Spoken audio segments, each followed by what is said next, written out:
Sedangkan orang yang paham konsep tiga ini, ya tiga leverage utama ini leverage utama menurut gua. Ini yang paling kuat. Tapi kalau kalian mau belajarin konsep full dari leverage ini, tiga ini kalian pakai, ini kalian pasti jadi orang kaya. Karena waktu kalian udah gak ada constraint lagi.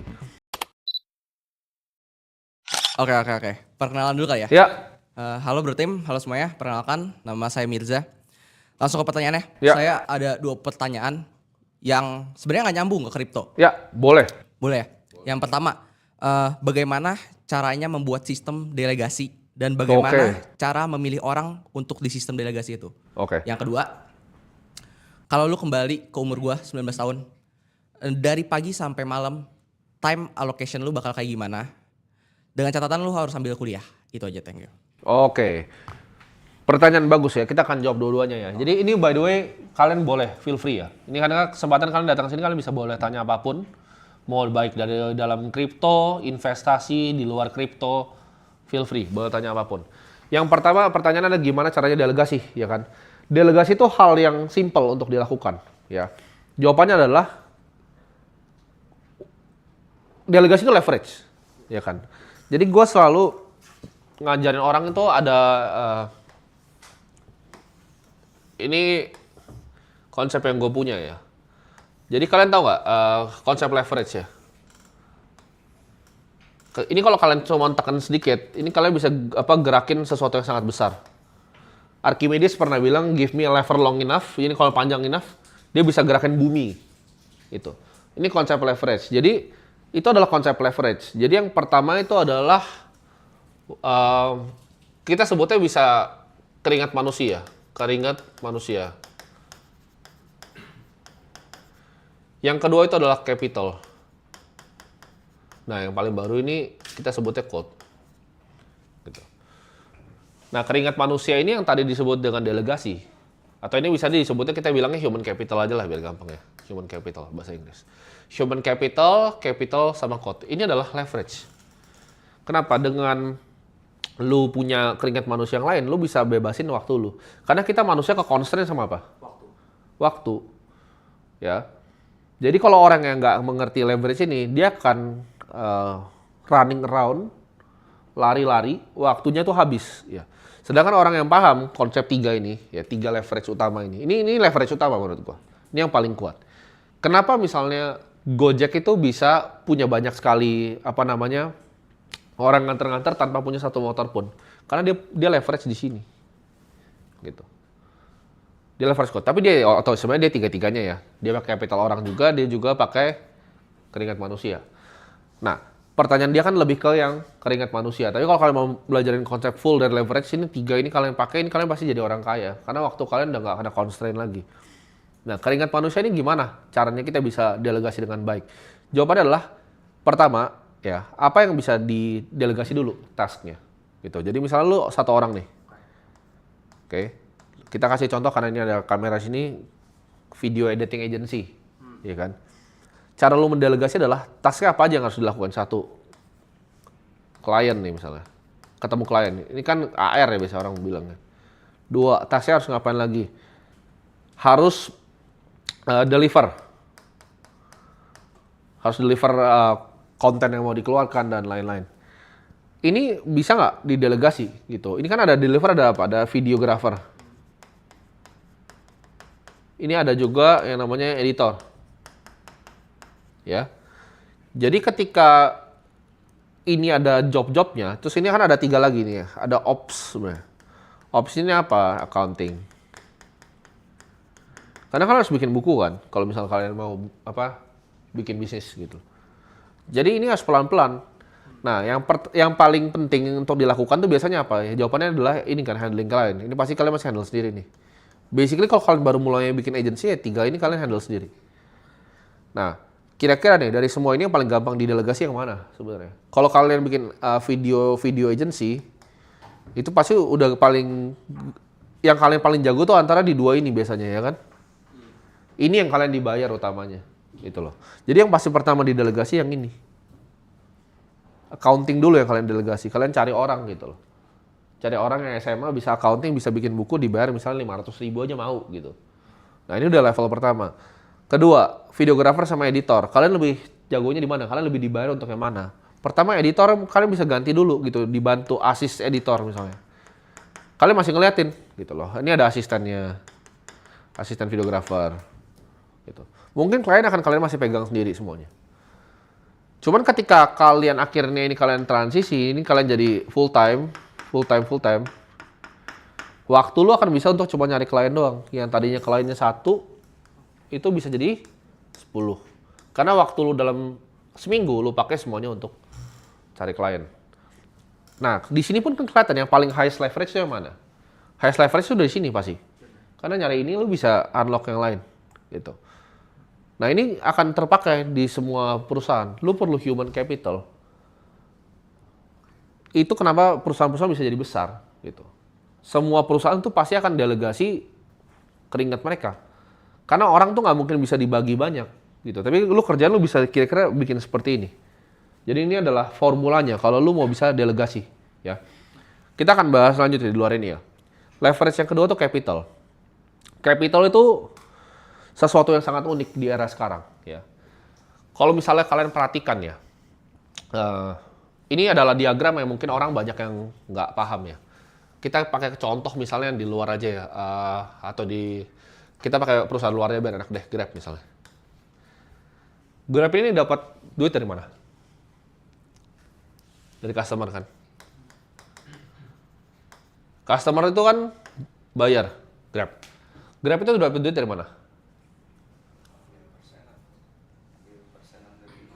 Dulu sebelum dia bikin aplikasi bisa bikin nggak? Dapat duit nggak dia? Dari investor pasti. Investornya apa biasanya? Kalau yang kayak startup itu apa biasanya namanya? Venture capital. Ya kan? Jadi customer itu kasih duit ke Grab, venture capital kasih Grab. Grab itu untuk bisa kasih jasanya dia kasih duit ke siapa biasanya? Mitranya, ke mitra. Kan. Dia ngasih duit paling banyak kemana untuk bisa mendapatkan customer? Ada yang tahu? Ke customer itu sendiri. Perusahaan. Perusahaan iklan paling besar di dunia apa?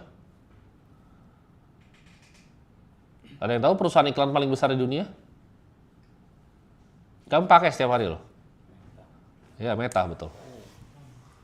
Grab itu bayar Meta kan? Meta bayar siapa?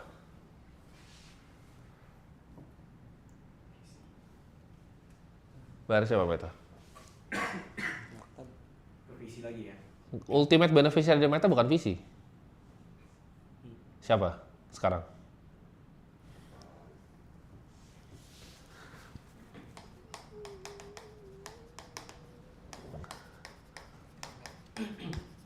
Ultimate shareholder. Ini yang pegang paling besar, Norges Bank, Endowment Fund, Harvard, Stanford. Mereka ketika punya funds of funds taruh ke VC. Ini kayak one big giant Ponzi sebenarnya. Ya. Ini kenapa yang di sini tuh jadi kayak dewa. Orang yang punya capital di era sekarang tuh akan jadi dewa. Nah, ketika lu punya capital, lu bisa bayar orang, lu bisa melakukan hal-hal yang lain. Ya. Ini adalah cheat code-nya ini. Ini nggak bakal ada yang pernah gambarin kayak gini di Indonesia. Ini nggak ada yang punya satu negara ini yang tahu begini nggak banyak gitu. Tapi cara kerja kebanyakan perusahaan tuh sekarang begini dan cuma satu biasanya yang diuntungin. Nah, ultimate shareholder adalah orang paling banyak punya capital. Biasanya apa formatnya? Kampus punya endowment fund. Sovereign wealth fund, ya. Misalnya kayak Norway punya, Kuwait punya, Abu Dhabi investment management. Jadi capital ini akan jadi something yang very very powerful, gitu. Karena ketika lo bisa leverage orang punya keringat aja lo udah bisa bikin toko bakmi, ya kan? Toko bakmi yang kebanyakan orang punya di daerah sini, orangnya udah nggak kerja di situ biasanya, atau kecuali ya dia masih nggak percaya, dia masih di level yang ini gitu, acek-aceknya masih di situ gitu. Cuman mostly yang gue tahu, yang gue lihat orangnya udah nggak di situ, mereka udah berhasil melakukan yang ini. Tapi mereka coba kita naik level ke atas, kita naik ke level ke atas bakmi ya. Ini kan yang kompleks nih bakmi. Level capitalnya apa? Next, leverage capital dari toko bakmi. Ini akan berguna loh dalam kalian journey investasi karena ini. Kalian mungkin ada yang ngira pertanyaan dia nggak nyambung. Ini sangat nyambung. Kenapa? Karena ini cara lu mikir sebuah bisnis. Gitu loh. Ayo. Naik capital apa? Ada yang bisa jawab? Buka cabang. Pinter. Buka cabang, tapi yang lebih efisien lagi dari buka cabang apa? Di tiap cabangnya ada. Franchise. Jadi kalau toko bakmi itu kan pertama dia bikin toko pertama. 2, dia franchise. Dia pakai capital orang. Ya. Kalau dia mau tambah code, ada yang tahu dia apain?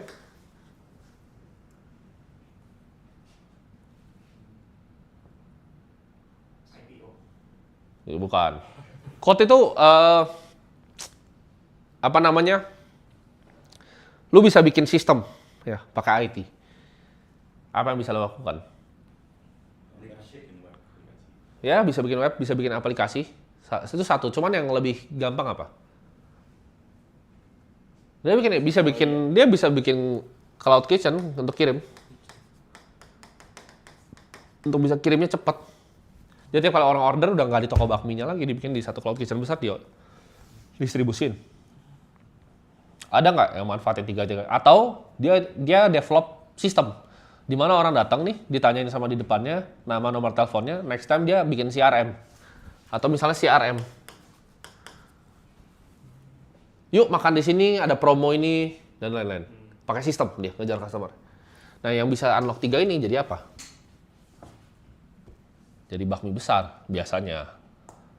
Atau ordernya udah dari iPad. Nah restoran yang nyampe 3 ini ya namanya Haitilau.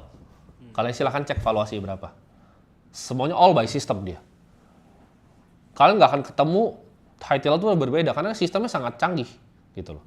Mereka cuma taruh kuah, daging lu masak sendiri situ. Itu semua pasti jadi standar gitu. Nah jadi kalau lu mau lihat yang paling besar-besar di dunia itu mereka punya 3 ini. Lu bisa unlock ini, lu bisa bikin bisnis yang luar biasa besar. Gitu.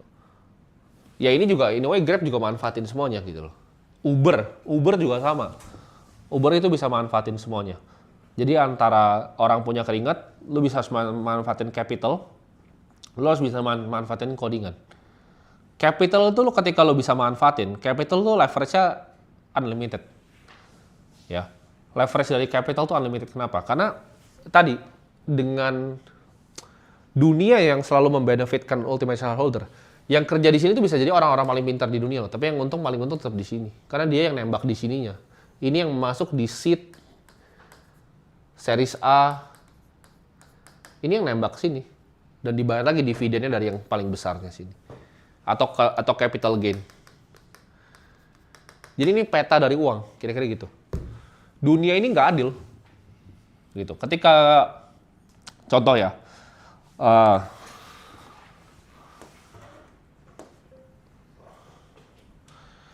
ketika misalnya gue jadi pemegang saham di Nvidia ya, otomatis apa? Kalau gue jadi pemegang saham di sini, ini ada orang kan yang kerjain, ini ada CEO, ada Jensen Huang, ini ada board membernya, ini ada employee yang dibayar pakai ESOP atau MSOP. Ini orang-orang terpintar di dunia yang kerja. Tapi orang yang pegang saham ini akan selalu yang menang. Shareholder tuh selalu menang. Kita tuh hidup di zaman shareholder ekonomi. Ketika gua kasih 100 miliar rupiah, lu nggak akan mikir untuk bikin pabrik atau bisnis apapun. Lu akan biasa cenderung untuk mikir beli perusahaan kayak gini. Kenapa? Karena lu dapetin ini semua. Gitu. Jadi harus paham ya peta dari uangnya. Nah mungkin jawab pertanyaan kedua dia. Pertanyaan kedua dia adalah gimana caranya gue akan bagi waktu. Nah gue lihat dulu nih apa yang mau dikerjain gitu. Apa yang mau dibikin. Ketika gue udah tahu apa yang mau dibikin, gue harus fokus gitu. Fokus tuh nggak bisa banyak-banyak hal. Fokus tuh antara 1 atau 2 aja. Ketika lu udah fokus, lu harus bisa pikir gitu loh. Misalnya oke, gue ada waktu cuma segini. Cara manfaatinnya gimana? Cara make the most dari waktu gue gimana? Gimana caranya gue create leverage? Itu fungsi dari waktunya. Misal lu mau bikin toko bakmi, jangan mikir oke bikin cuma satu toko bakmi. Pikirnya gimana caranya tadi sampai leverage yang paling atas. Semuanya sama gitu loh. Lu mau bikin toko laundry, lu mau bikin toko nasi goreng, semuanya sama. Makanya mau bisnis investasi itu pure skill gitu.